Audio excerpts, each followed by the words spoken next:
Bem-vindos à lição número 4 de A Bíblia ou a Tradição.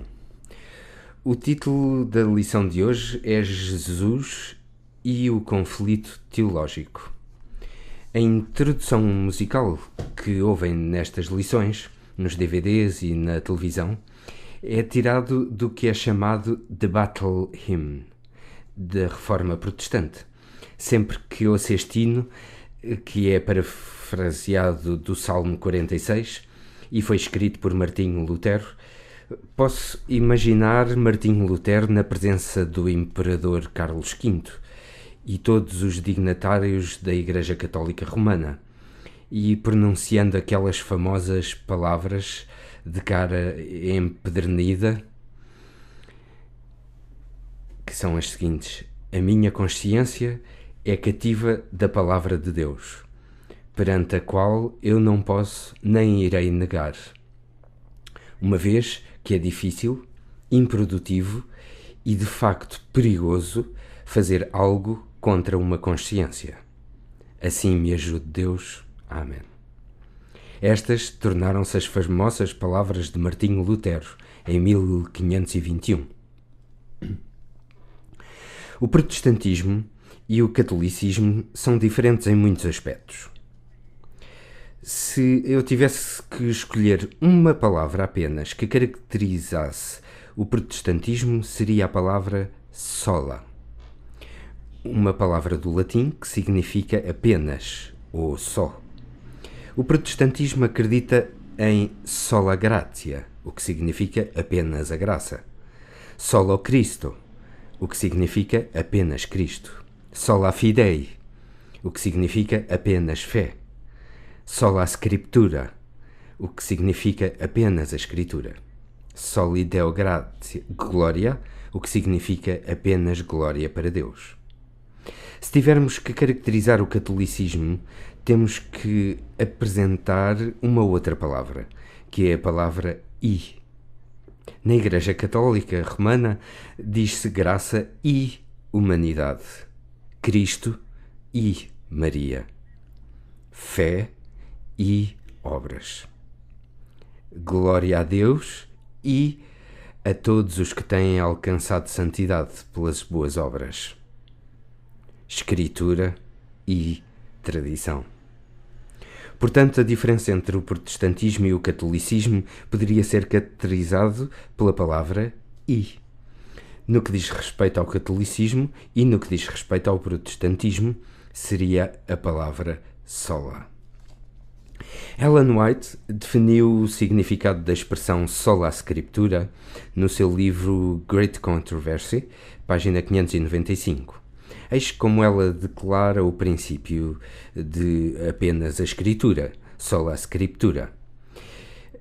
Mas Deus terá um povo na terra para manter a Bíblia e a Bíblia apenas. Como base, portanto, temos aqui a palavra sola, apenas a Bíblia, como base para todas as doutrinas e reformas. As opiniões de homens instruídos, as deduções científicas, as crenças e decisões dos conselhos eclesiásticos são tão numerosos e discordantes como são as igrejas que representam. A voz da maioria, nem um destes ou todos estes devem ser tomados como evidência a favor ou contra qualquer ponto da fé religiosa. Antes de aceitar qualquer doutrina ou conceito, devemos sempre seguir o plano de suporte baseado em assim diz o Senhor. É uma das melhores descrições que já li de sola scriptura, que significa apenas a Escritura. A Escritura explica-se a ela própria. A Escritura contém toda a informação de que precisamos, espiritualmente falando, para ir para o céu. Ellen White continua esta declaração na página 595, apontando o severo perigo que há em confiar no julgamento dos teólogos e dos chamados académicos. Vejam como ela continua esta declaração. Satanás está constantemente esforçando-se para atrair a atenção para os homens, em vez de para Deus. Ele leva as pessoas a dar atenção aos bispos, pastores, professores de teologia, como seus guias, em vez de procurarem as Escrituras para aprender os seus deveres. Quero que reparem a razão que ela dá sobre a razão porque o diabo quer que os líderes religiosos vereditem o que as pessoas precisam de acreditar. No final da sua declaração, ela diz: depois, controlando as mentes destes líderes, ele pode influenciar as multidões de acordo com a sua vontade. Não é isto de verdade no que se passava nos tempos de Cristo? A forma como eles seguiam a tradição, em vez de seguirem as Escrituras. E vimos como esta visão dos judeus levou-os a rejeitarem Jesus Cristo como o Messias. Por isso, torna-se muito perigoso confiar em bispos, pastores, professores de teologia e nos seus conceitos. Não estou a dizer que não devamos conhecer aquilo que dizem, mas o que dizem não pode ser igualado às Escrituras. Devemos sempre recorrer às Escrituras e estudar por nós mesmos e ver se o que eles ensinam está em harmonia com a palavra escrita de Deus. E, claro, temos o nosso grande exemplo, Jesus Cristo, que aponta esta como a única forma de nos certificarmos no que acreditar e o que praticar.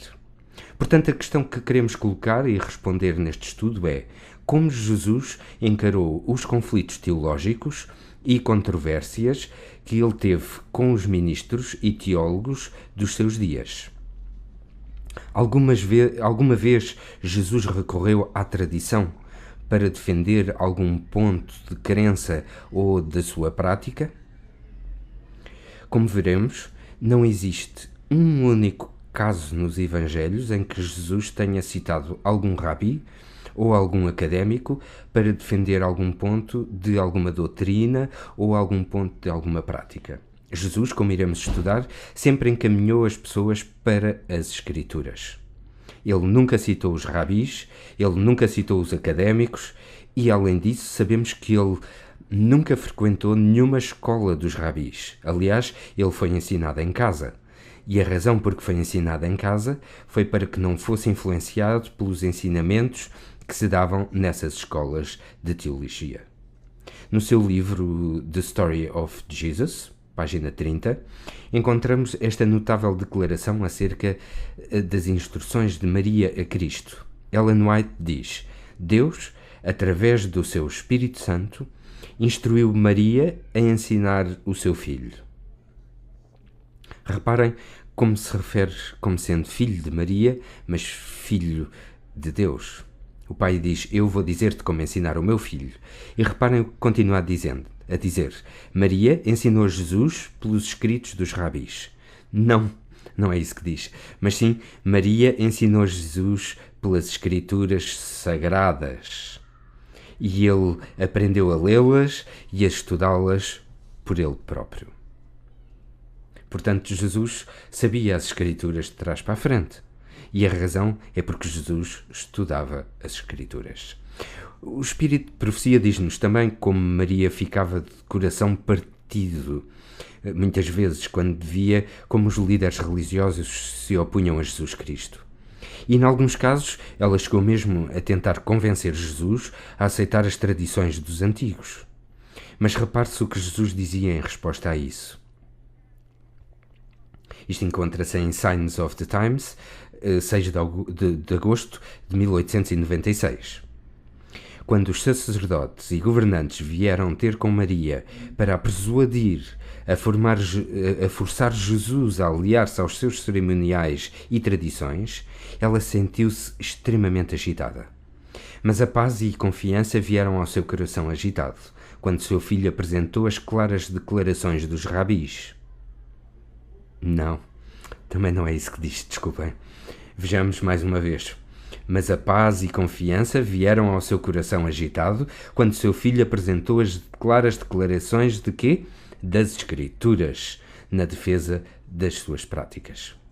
Em que baseou Jesus a sua fé religiosa e as suas práticas? Nas Escrituras, nunca na tradição oral. Assim, sempre que Jesus defendeu os seus ensinamentos ou as suas ações, ele sempre apelou para a palavra escrita do Antigo Testamento. Ele nunca, nem uma única vez, citou ou se referiu aos ditos que supostamente vieram de Moisés ou da tradição dos antigos. Encontramos no livro Counsels to Parents, Teachers and Students, página 446 e 47, estas significantes palavras. Jesus e João eram apresentados pelos educadores daqueles dias como ignorantes porque eles não tinham aprendido nas escolas dos rabis. Portanto, se não tivessem um diploma da escola dos rabis, eram ignorantes, de acordo com eles. Por isso, Jesus e João, que é João Batista, eram apresentados pelos educadores daqueles dias como ignorantes, porque não tinham aprendido na escola dos rabis. Mas tinham como professor o Deus do céu, e todos os que os ouviam ficavam atónitos com o conhecimento que tinham das Escrituras. Aí está, eles ficavam atónitos com o conhecimento que João Batista e Jesus tinham das Escrituras Sagradas. Como sabemos, Jesus visitou o templo pela primeira vez quando tinha 12 anos de idade. E acerca disto, Ellen White tem uma interessante declaração que se encontra em Desires of Ages, página 85. Diz o seguinte: de uma forma gentil e submissa, Jesus tentou agradar aqueles com quem contatou. Porque ele era tão gentil e discreto, os escribas e os mais velhos supunham que ele seria facilmente influenciado pelos seus ensinamentos. Eles instaram-no a receber as máximas e tradições que haviam sido proferidas. Cá estão estas expressões-chave, que tinha recebido as máximas e tradições que haviam sido proferidas pelos antigos rabis, mas ele mostrou a sua autoridade na Sagrada Escritura. Ele ouviria toda a palavra que procedesse da boca de Deus. Mas ele jamais poderia obedecer às invenções de homens. Jesus parecia saber as Escrituras do princípio ao fim, e ele apresentou-as em sua verdadeira importância. Os rabis tinham vergonha de serem instruídos por uma criança. Eles alegaram que era a sua função explicar as Escrituras e que o seu lugar era aceitar a sua interpretação. Eles estavam indignados que ele pudesse estar em oposição às suas palavras. É uma declaração incrível, não acham? Jesus sempre exigiu que a defesa de qualquer visão ou de qualquer prática fosse baseada na Escritura Sagrada. Agora, o que quero fazer no resto do tempo que temos é tirar uma série de exemplos dos Evangelhos de como Jesus respondeu aos judeus quando vinham ter com ele com objeções ou com diferentes comentários sobre o que ele estava a ensinar.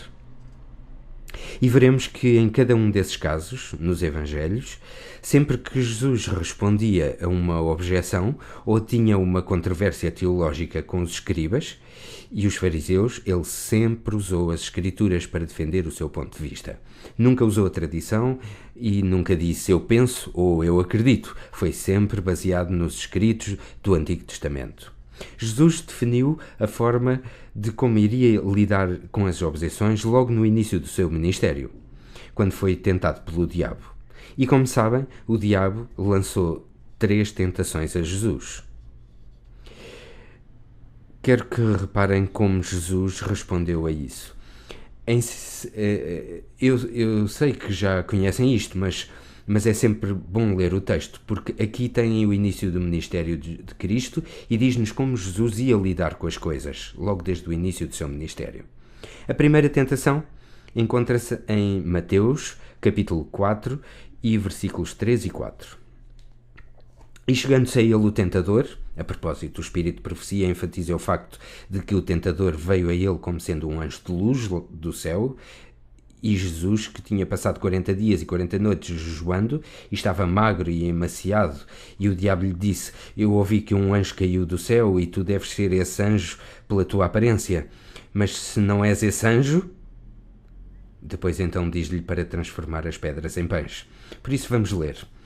E chegando-se a ele o tentador, disse: Se tu és o Filho de Deus, manda que estas pedras se tornem em pães.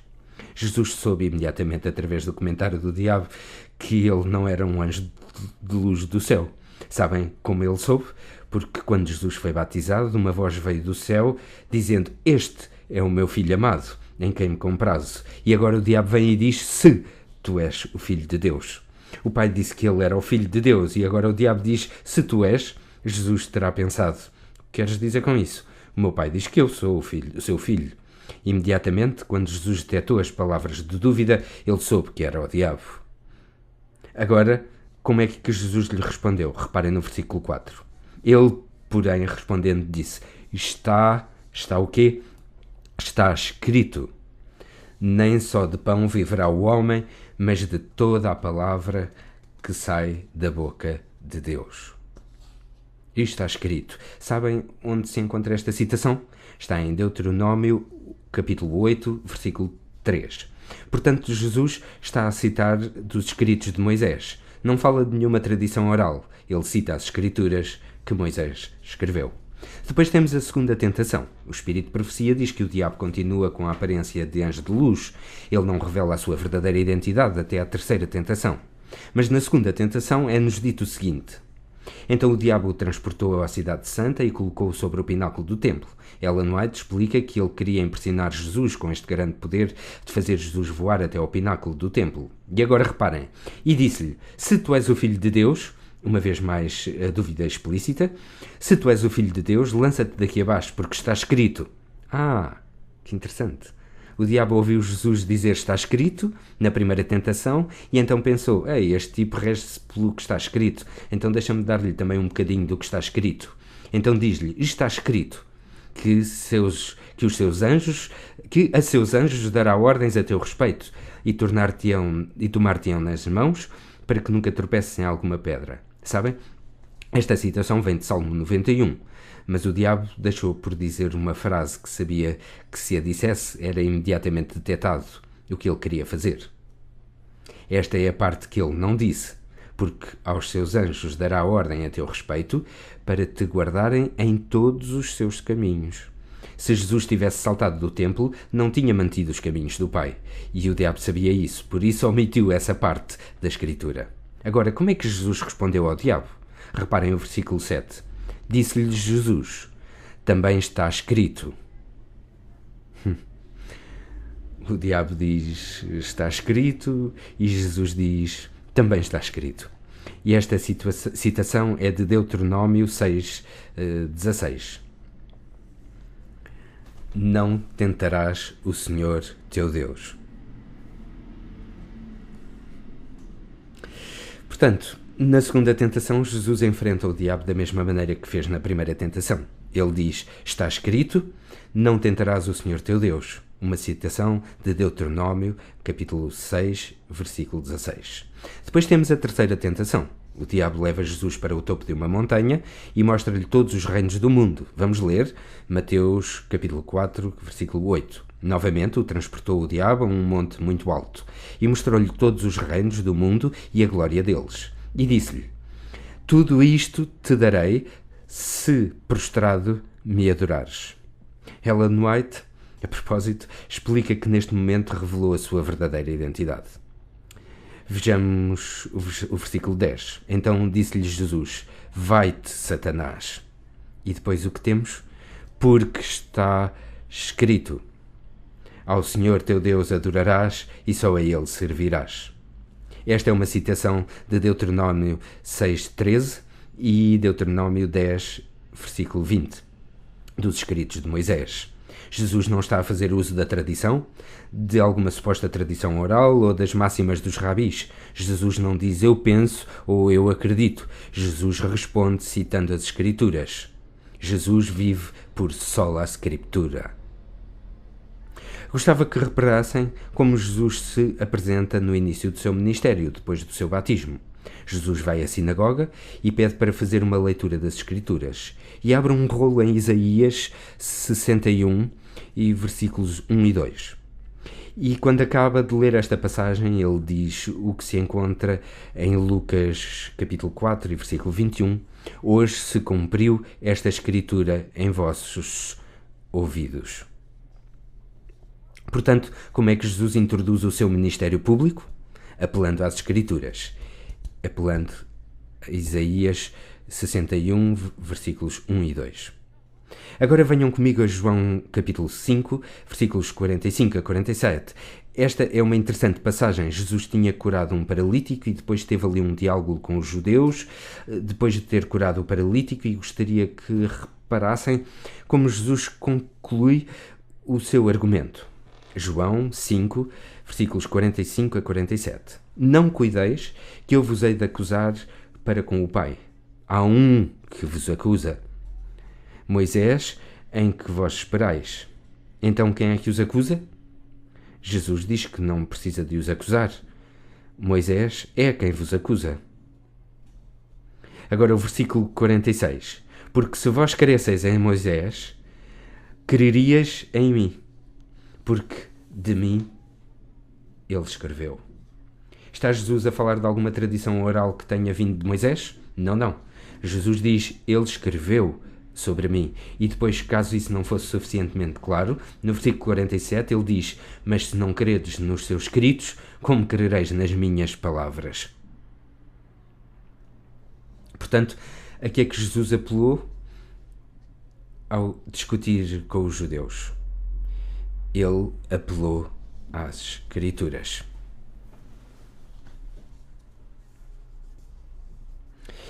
Veremos agora em Marcos 7, embora já o tenhamos discutido na lição passada, lembram-se com certeza o conceito da tradição, a lavagem das mãos, a lavagem dos potes, etc. Mas agora queria fazer uma referência breve, pois fizemos um estudo completo de Marcos 7. Como é que Jesus respondeu às objeções dos rabis de que ele não mantinha os seus discípulos lavando-se cerimonialmente, como era devido? Jesus citou visões contrárias de outros escribas ou fariseus, dizendo que isto exige outra tradição que diz o oposto do que lhe estavam a dizer? Claro que não. Jesus citou as Escrituras 3 vezes. Isaías 29:13 foi a primeira citação e Jesus disse-lhes: o profeta Isaías falou muito bem de vocês. Este povo honra-me com os lábios, mas o seu coração está longe de mim. Depois temos uma outra citação. Em vão, porém, me honram, ensinando doutrinas que são mandamentos de homens. Jesus está a citar aqui Isaías 29:13. Um pouco mais à frente, Jesus fala sobre a tradição de Corban. Lembram-se de falarmos em Corban, que se opunha ao mandamento de Deus? Jesus citou Êxodo 20:12, onde diz: honra o teu pai e a tua mãe. Jesus diz: vejam, os escritos de Moisés diz para honrarem o vosso pai e a vossa mãe, mas vocês têm Corban como uma das tradições e isso contradiz este mandamento. Por outras palavras, as vossas tradições são contra os mandamentos de Deus, os mandamentos escritos de Deus. A tradição oral contradiz a palavra escrita.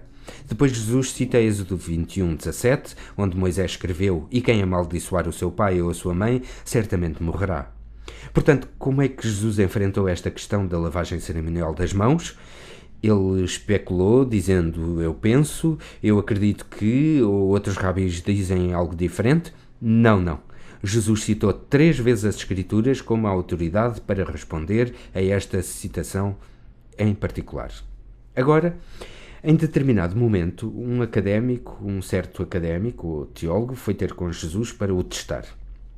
Por outras palavras, ele queria ludibriar Jesus, dizendo-lhe: o que é que eu preciso fazer para herdar a vida eterna? E quero que vejam em Lucas 10:26 que Jesus respondeu-lhe com outra pergunta. E ele lhe disse: que está escrito na lei? Jesus não disse o que é que os rabis dizem, ou o que é que a tradição oral que foi transmitida desde os tempos de Moisés diz. Não, Jesus diz-lhe o que é que está escrito na lei, e ele refere-se aqui à Torá, os 5 livros de Moisés. Como lês? Refere-se aos escritos de Moisés? Claro que sim. E sabem o que o jovem fez? Citou Deuteronômio 6:4 e Levítico 19:18. E depois Jesus diz-lhe: respondeste bem, faz isso e viverás. Como é que Jesus respondeu a este jovem? Com uma pergunta. Mas com essa pergunta levou o homem a citar o quê? A citar as Escrituras, cujas duas situações se encontram em Deuteronômio 6.4 e Levítico 19.18. Os inimigos de Jesus vieram uma outra vez ter com ele e disseram-lhe: não podemos aceitar o teu testemunho como sendo válido e verdadeiro, porque, de acordo com o que Moisés disse, tem que haver duas testemunhas para que um testemunho seja verdadeiro. Vamos ler João 8, 17 e 18 para vermos como Jesus respondeu a esta acusação, porque supostamente Jesus estava a dar testemunho sobre ele próprio, não havia mais ninguém que desse testemunho dele, por isso a sua palavra não podia ser verdadeira. João 8, 17 e 18. Está também escrito na vossa lei, que são os escritos de Moisés. E ele cita aqui, ou refere-se a Deuteronômio 17, 6 e 19, 15, onde diz que uma testemunha não é suficiente para provar alguma coisa. Por isso ele diz: está também escrito na vossa lei que o testemunho de dois homens é verdadeiro. Eu sou o E agora reparem, eu sou o que testifico de mim mesmo, e de mim testifica também o Pai que me enviou. Por isso Jesus diz que tem duas testemunhas. Eu tenho-me como testemunha e tenho a testemunha do meu Pai. E ele apela para quê? Para as Escrituras, para provar o seu ponto de vista. Jesus sofreu muitas controvérsias por causa do sábado, como todos estão a par. E uma das controvérsias que Jesus enfrentou foi acerca dos discípulos apanhando milho num sábado. Lembram-se desse episódio? Então acercaram-se dele e perguntaram-lhe: como é que permites que os teus discípulos desrespeitem a regra de que não é suposto apanhar espigas e não é suposto comer o que tiram dessas espigas num sábado? Reparem como Jesus respondeu a isto. Mateus 12, versículos 3 a 5. Ele, porém, lhes disse: não tendes lido? Cá está outra vez. Não tendes lido? Aí está as Escrituras. Mais uma vez Jesus está a citar 1 Samuel 21, 6. Não tendes lido o que fez Davi, quando teve fome, ele e os que estavam com ele? Como entrou na casa de Deus e comeu os pães da proposição, que não lhe era lícito comer, nem aos que com ele estavam, mas só aos sacerdotes? Como é que Jesus defende o seu ponto de vista e o que os discípulos faziam? Ele refere uma situação que está escrita em 1 Samuel. Ele refere os escritos do Antigo Testamento. Depois Jesus refere-se ainda a uma interessante passagem, no versículo 5. Jesus continua a dizer: ou não tendes lido na lei que aos sábados, que é a lei de Moisés, que aos sábados os sacerdotes no templo violam o sábado e ficam sem culpa? Quando ele diz que profanam o sábado é porque eles continuam a oferecer sacrifícios e acendendo os candeeiros e a fazer tudo ao sábado. Além disso, na verdade, eles ofereciam o dobro dos sacrifícios ao sábado e não eram culpados por isso. Por isso Jesus, a partir das Escrituras, argumenta com números 28, 9 e 10 e com 1 Samuel 21, 6, que os seus discípulos tinham todo o direito de comer as espigas de milho que tinham apanhado num sábado. Devem lembrar-se que houve uma vez uma disputa entre Jesus e os líderes religiosos em relação ao casamento.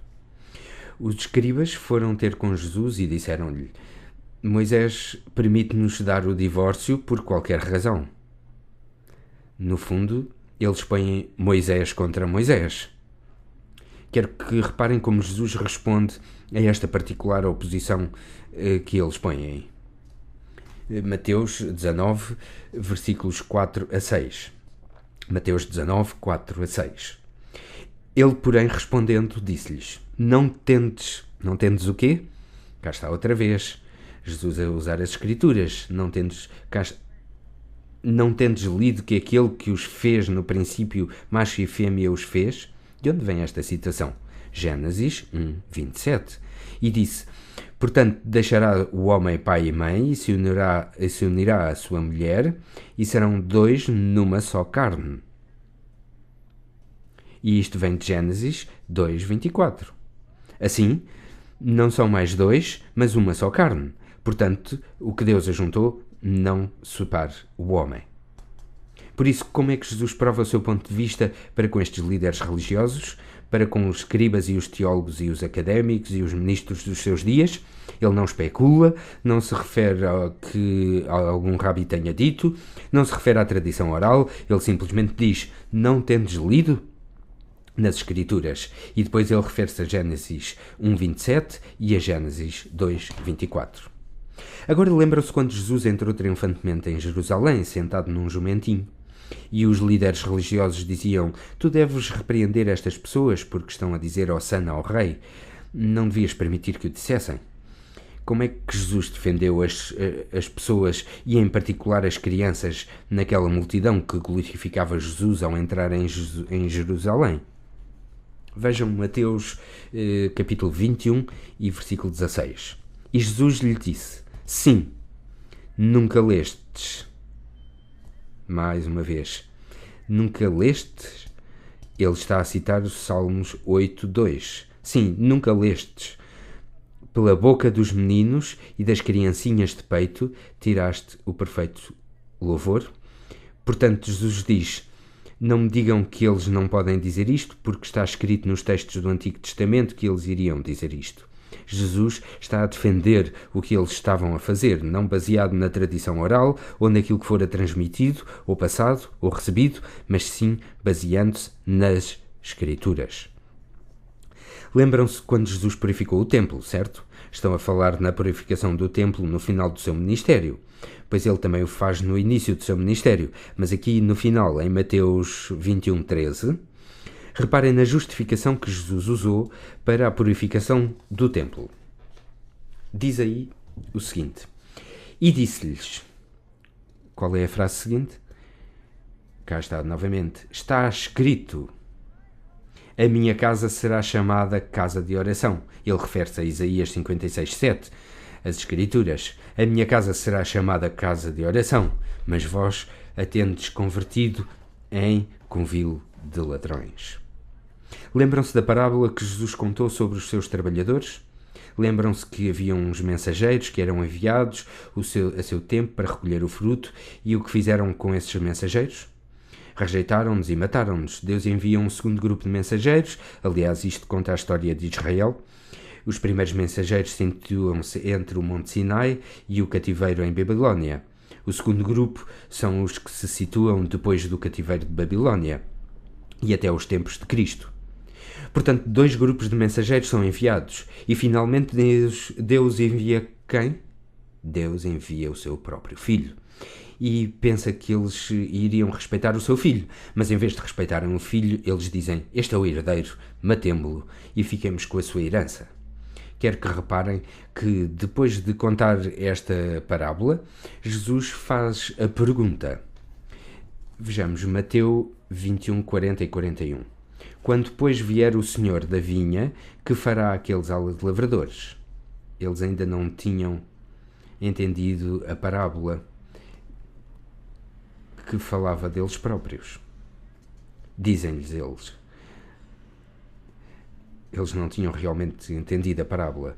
Dizem-lhes: dará afrontosa morte aos maus e arrenderá a vinha a outros lavradores, que a seu tempo lhe deem os seus frutos.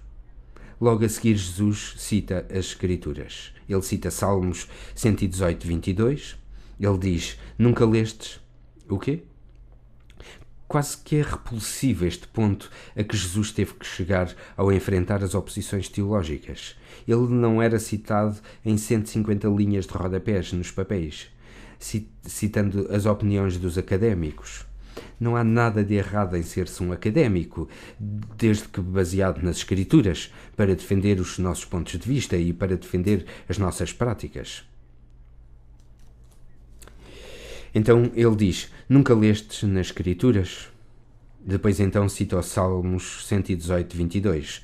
A pedra que os edificadores rejeitaram, essa foi posta por cabeça do ângulo, pelo Senhor foi feito isto, e é maravilhoso aos seus olhos.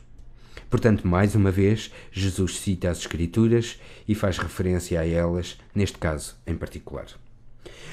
Os saduceus eram uma interessante denominação nos dias de Cristo. Os saduceus apenas aceitavam os 5 livros de Moisés, como sendo totalmente divinamente inspirados. De facto, os saduceus não acreditavam na vida eterna. Não acreditavam na imortalidade da alma e não acreditavam na ressurreição dos mortos. Eram, de alguma forma, fatalistas. A pessoa morria e acabava tudo. E vieram ter com Jesus, tentando confrontá-lo com este cenário, com a história de 7 irmãos. Os 7 irmãos todos tinham casado com a mesma mulher. Portanto, um morria, vinha o seguinte e casava com ela, depois esse também morria e vinha o seguinte e casava com a mulher. Então os 7 irmãos casaram com a mesma mulher. Então os saduceus perguntaram a Jesus: diz-nos quem será o marido desta mulher na ressurreição. E como é que Jesus respondeu? Bem, a resposta encontra-se em Marcos 12, 24 a 27. Reparem que Jesus não disse como eles eram ridículos. Não lhes perguntou o que é que os escribas ou académicos deles tinham a dizer. Não. Jesus usa as Escrituras para responder ao truque em que queriam que ele caísse. Então, dizem Marcos 12, 24 a 27, e Jesus respondendo disse-lhes: porventura não errais vós, em razão de não saberdes as Escrituras, nem o poder de Deus? Porque diz Jesus nem o poder de Deus? Ele diz que não sabem as Escrituras, pois as Escrituras predizem a ressurreição. E diz nem o poder de Deus porque eles não acreditam no poder de Deus para ressuscitar as pessoas. Porventura não errais vós, em razão de não saberes as Escrituras nem o poder de Deus? Porquanto, quando ressuscitarem dos mortos, nem casarão, nem se darão em casamento, mas serão como os anjos que estão nos céus. E acerca dos mortos que houverem de ressuscitar, não tendes lido, então Jesus vai dizer que haverá uma ressurreição dos mortos? Sim. Vai citar os rabis para defender esse ponto de vista? Não. Ele diz, está escrito nas Escrituras. Reparem, não tendes lido no livro de Moisés, não na tradição oral, mas no livro de Moisés, como Deus lhe falou na sarça? E ele cita aqui Êxodo 3, 6. Como Deus lhe falou na sarça, dizendo: eu sou o Deus de Abraão, e o Deus de Isaac, e o Deus de Jacó. Deixem que vos pergunte. Quando Jesus disse estas palavras, Abraão, Isaac e Jacó estavam mortos? Sim, estavam mortos há muito tempo. Então, quando Jesus diz, como Deus lhe falou na sarça, dizendo: eu sou o Deus de Abraão, e o Deus de Isaac, e o Deus de Jacó, ora, Deus não é Deus de mortos, mas sim é Deus dos vivos. Por isso, vós errais muito. Está Jesus a dizer que Abraão, Isaac e Jacó estavam vivos naquela altura? Não. O que ele estava a dizer é que, para Deus, o que interessa é a atualidade. Porque Deus irá ressuscitar Abraão, Isaac e Jacó. Por isso, é o Deus dos vivos e não dos mortos. Ou seja, Abraão, Isaac e Jacó não permanecerão mortos para sempre, irão ressuscitar. Estão a entender-me? E como é que Jesus defende o seu ponto de vista? Defende o seu ponto de vista não baseando-se na tradição ou em renditos orais que tenham sido transmitidos desde Moisés. Ele defende o seu ponto de vista referindo-se às Escrituras. Vezes e vezes sem conta nos Evangelhos. Agora, as Escrituras, os escribas foram ter com Jesus quando Jesus entrou no templo pela última vez e fizeram-lhe uma interessante pergunta. Aliás, Jesus é que faz uma pergunta aos fariseus. Mateus 22, 41 a 45. E estando reunidos os fariseus, interrogou-os Jesus, dizendo: que pensais vós do Cristo? De quem é o filho? Eles disseram-lhe: de David.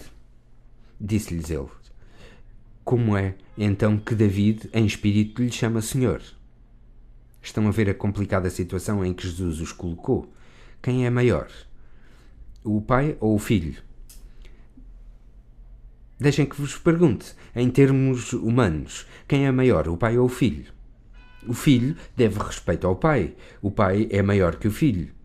Então Jesus diz: porque é que David chama ao seu filho Senhor? É porque o seu filho é maior que ele. Portanto, o Messias não pode meramente ser literalmente o filho de David. Então, estão a entender este ponto. E agora reparem que Jesus cita as Escrituras para provar o seu ponto. Ele cita Salmos 110, 1. Disse o Senhor ao meu Senhor: assenta-te à minha direita, até que eu ponha os teus inimigos por escabelo dos teus pés. Se Davi, pois, lhe chama Senhor, como é seu filho. Portanto, como é que Jesus apresenta este caso de ele ser o Messias e ser maior que Davi?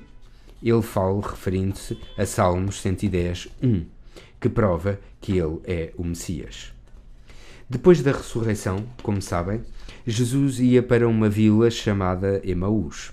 E iam 2 discípulos seguidores de Jesus que iam também nessa estrada, e Jesus aproximou-se deles, encetando uma conversa com estes 2 homens. Quero pegar nesta conversa em Lucas 24, versículos 25 a 27. Temos algumas interessantes e importantes informações de como Jesus provou que era o Messias prometido. Diz então em Lucas 24, 25, e ele lhes disse: ó nércios e tardos de coração para querer tudo o que os rabis... obrigado, enganei-me. Os profetas disseram. Porventura não convinha que o Cristo padecesse estas coisas e entrasse na sua glória? E começando por Moisés e por todos os profetas, explicava-lhes o que dele se achava em todas as tradições. Desculpem, em todas as Escrituras. Como é que Jesus provou a estes 2 homens que ele era o Messias prometido? Referindo-se às Escrituras mais uma vez. Um pouco mais tarde, os 2 discípulos que iam a caminho de Emaús voltaram para Jerusalém e encontraram os discípulos. Eles bateram à porta, identificaram-se e entraram, e à porta apareceu mais alguém que era Jesus, mas não o viam. Ele estava tapado com os anjos, assim como várias vezes durante o seu ministério. E quero que reparem o registro que se encontra em Lucas 24, 44 a 47. E disse-lhe: são estas as palavras que vos disse estando ainda convosco, que convinha que se cumprisse tudo o que de mim estava escrito na lei de Moisés, e nos profetas, e nos salmos. Então abriu-lhes o entendimento para compreenderem as Escrituras. E disse-lhes: assim está escrito, e assim convinha que o Cristo padecesse e ao 3º dia ressuscitasse dos mortos, e em seu nome se pregasse o arrependimento e a remissão dos pecados em todas as nações, começando por Jerusalém. Portanto, deixem que vos pergunte, como é que Jesus enfrentou a oposição teológica? Ele discutiu com eles, ele pôs a tradição oral contra a tradição oral, ele disse que os rabis ou que os teólogos diziam? De maneira nenhuma. Jesus baseou-se apenas em sola scriptura. Apenas a Escritura. E deste modo ele dá-nos o exemplo de qual deve ser o nosso padrão. Ou seja, apenas a Escritura. Agora, as pessoas constantemente se perguntavam onde é que Jesus tinha adquirido o seu conhecimento e a sua autoridade, uma vez que ele nunca havia estudado nas escolas dos rabis. Venham comigo a Mateus 13, 53 a 57. Aqui o contexto em que estamos é que em Mateus 13 Jesus conta uma série de bonitas parábolas, e depois de dizer estas parábolas as pessoas maravilhavam-se com os seus ensinamentos. Comecemos com o versículo 53. E aconteceu que Jesus, concluindo estas parábolas, se retirou dali e, chegando à sua pátria, que é Nazaré, ensinava-os na sinagoga deles, de sorte que se maravilhavam e diziam: de onde veio a esta sabedoria e estas maravilhas? Este tipo não estudou nas escolas dos rabis. Este tipo não é teólogo. Este tipo foi ensinado em casa. Como pode ele ensinar tão sábias palavras? E continua: não é este o filho do carpinteiro? Perguntam eles. E não se chama a sua mãe Maria?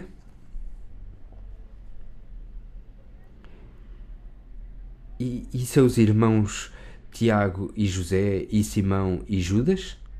E não estão entre nós todas as suas irmãs? Então Jesus tinha irmãs. Interessante. Voltaremos a este assunto durante esta série.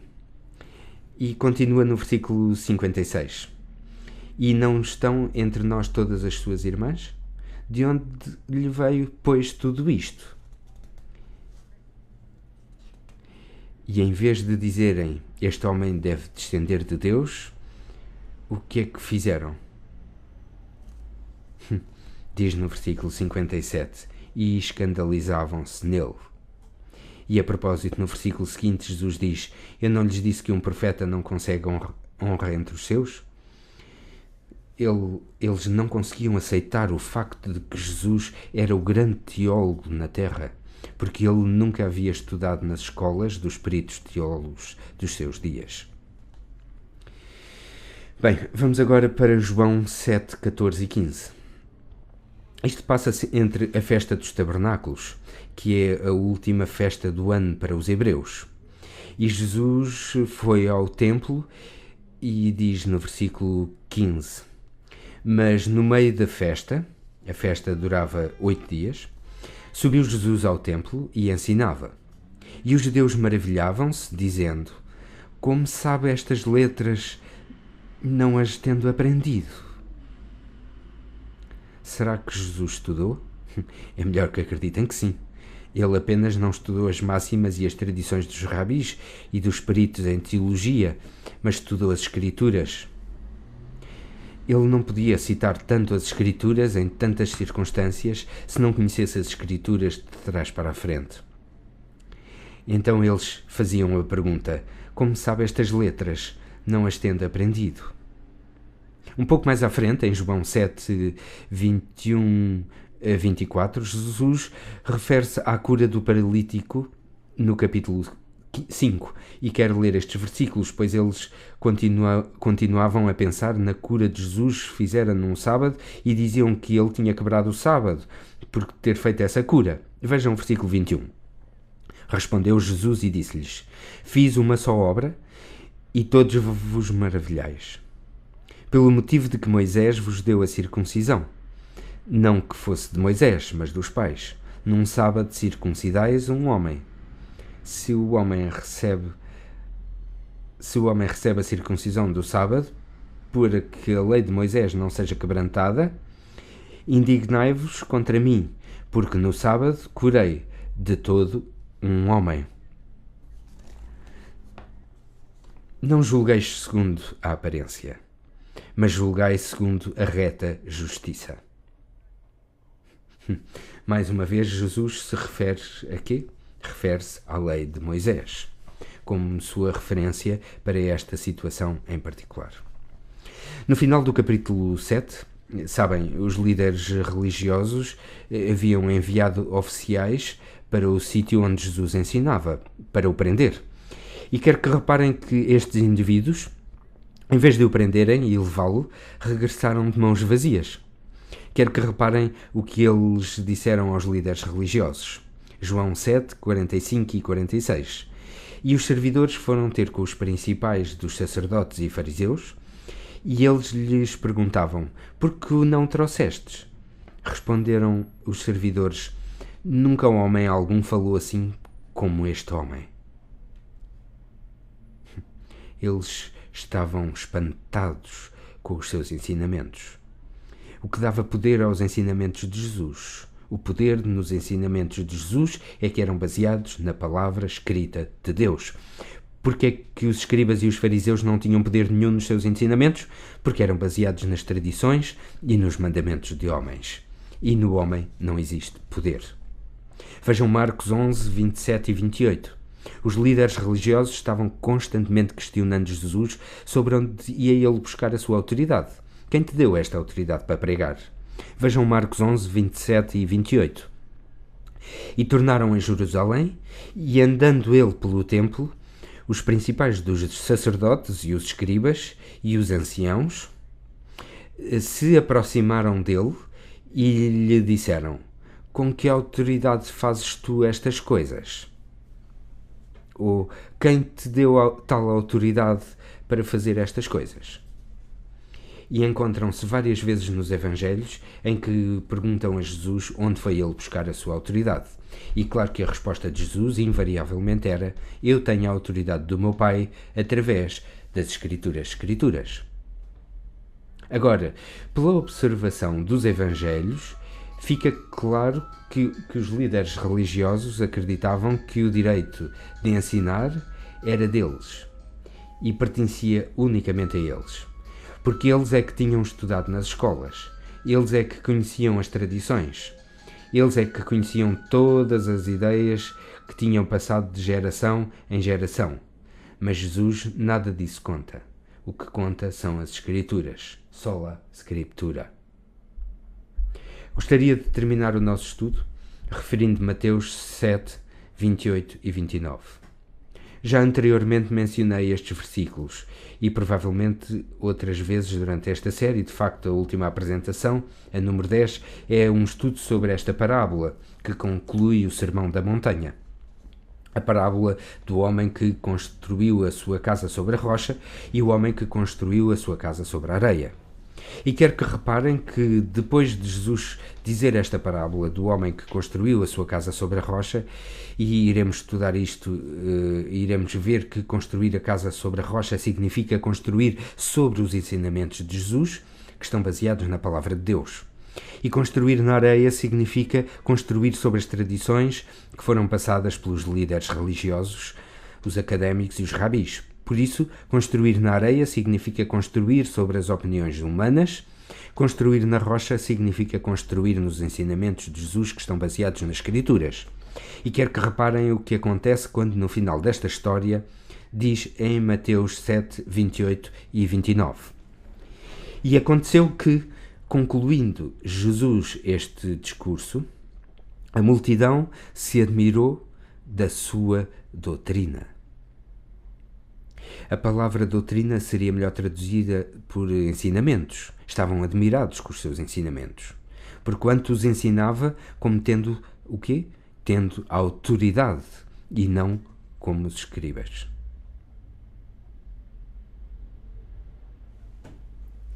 Tinham os escribas tanta autoridade? Não, porque a autoridade deles era citar outras autoridades. E sabem que mais? Talvez até na nossa Igreja Adventista do Sétimo Dia caímos nesse erro. Quando examino textos que são enviados, por exemplo, para o Comitê da Ordenação Teológica e temos páginas e páginas e páginas de rodapés indicando o que académicos dizem sobre determinados textos bíblicos, faz-me pensar muito pouco das Escrituras e imenso das opiniões de outros indivíduos, e as opiniões humanas não têm poder. O poder está na Palavra de Deus. Gostava de terminar lendo, mais uma vez, aquela declaração clássica de Ellen White, do livro The Great Controversy, página 595, e irão ouvir este majestoso hino à Reforma Protestante. Deus é a nossa fortaleza, baseada no Salmo 46, e Lutero tinha esta força severa. Alguns líderes protestantes dizem hoje em dia que a Reforma Protestante acabou porque a Igreja Católica e o protestantismo acreditam na mesma coisa, de que somos justificados pela fé, de que somos justificados pela graça através da fé. Mas o que eles se esquecem é que o chamado da Reforma Protestante não era apenas para o facto de que o homem é justificado pela graça através da fé, mas sim era sola Scriptura. Porque há todo um conjunto de práticas da Igreja Católica Romana que eram criticadas por Martinho Lutero e pelos líderes protestantes. Não era apenas a justificação pela fé. Católicos e protestantes podem ter chegado a um acordo acerca da justificação pela fé, mas há muitos assuntos como o sábado, como rezar aos mortos e para os mortos, como a celebração da Quaresma, como fazer confissões a padres, como dar perdão, e a lista continua e continua. As coisas para eles não são baseadas na tradição e não na palavra de Deus. Esta é a declaração de Ellen White. Mas Deus terá um povo na terra para manter a Bíblia e a Bíblia apenas. como base para todas as doutrinas e reformas. As opiniões de homens entendidos, as deduções da ciência e as crenças ou decisões dos conselhos eclesiásticos são tão numerosos e discordantes como são as igrejas que representam. A voz da maioria, nenhum de todos estes deve ser levado como prova de ou contra qualquer ponto da fé religiosa. Antes de aceitar alguma doutrina ou preceito, devemos exigir um pleno "assim diz o Senhor" como suporte. Que declaração majestosa! E tal como já mencionei antes, ela adverte-nos sobre confiar nas opiniões dos bispos e dos pastores e dos professores de teologia, tomando-os como guia, em vez de procurar nas Escrituras para aprendermos os nossos deveres através do próprio Deus. E claro que ela avisa que, através do controle das mentes das pessoas, o diabo pode basicamente controlar o mundo. Porque se as pessoas cegamente confiarem nos seus líderes religiosos, farão sempre o que os líderes religiosos disserem.